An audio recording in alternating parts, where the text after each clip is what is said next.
مساكم الله بالخير يا الربع. يا مرحبا. يا هلا. شلونكم؟ ابو ماضي الليله اللوك جديد والدنيا ما شاء الله تبارك الرحمن، اذكر ربك يا عليه. العرس. والله يبى العرس. لا عندنا سؤال، والسؤال ذا مهم وابي يشوف يبين كل واحد منكم من هو الشخص اللي تشوف خطأ صواب، يعني اللي هو مخطئ تقول لا على الصواب.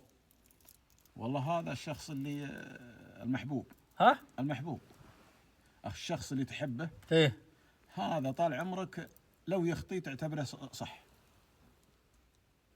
طيب نشوف ابو والله انا بعد اشوف الشخص اللي لا اخطيت دور لي عذر، ها، ولا من اخطا دورت عذر. ها. بعضنا يحب بعض حتى لو يخطئ عادي. لا انا السؤال يعني هو مخطئ، بس لو يجون عندك يقول فلان عن اخطا في الكلام تقول ابدا كلامه 100% وانت عارف انه خطا، بس انت تشوفه عندك صح لاني احبه. لا لانه وقدر. قلبه نظيف. انت تقول قلبه نظيف. يا ابو محمد. والله يطول العمر، انا اللي يشوف مخافه الله سبحانه وتعالى فيه، يعني في ظاهره وفي باطنه، هذا عندي اني لا انا بكلمك انت تشوف هذا الشخص مخطئ، هنا. يعني مثلا انا مخطئ، طيب لكن يقول لك لا والله، تقول لا والله كلامه صحيح، هو عنده اصلا هو خطا واضح، لكن تقول لا.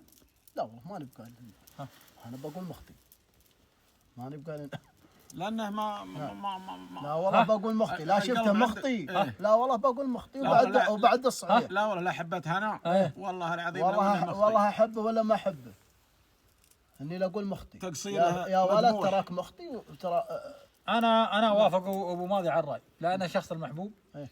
مهما غلط لا تقول ابدا، لكن الشخص اللي تكرهه لو يخطي حاجه بسيطه تقول تعال سوى، ولو يحسن ما شيفت. طيب والمحبوب بقول مدهن على صح وهو مخطئ.